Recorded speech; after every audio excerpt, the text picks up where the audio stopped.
Hello, welcome to Do It Yourself channel. Today I will show you where to find the option and how to add emergency contact information in Samsung Galaxy S22.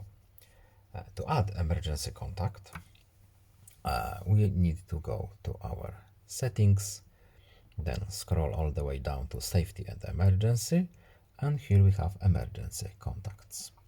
We can add a member, and we have a few examples here.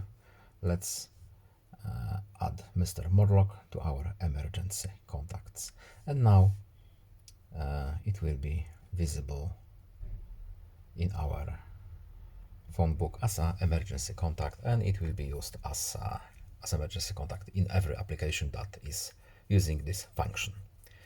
That's all. I hope this video is helpful to you. Please leave a like and subscribe. Have a nice day and see you in the next video. Goodbye.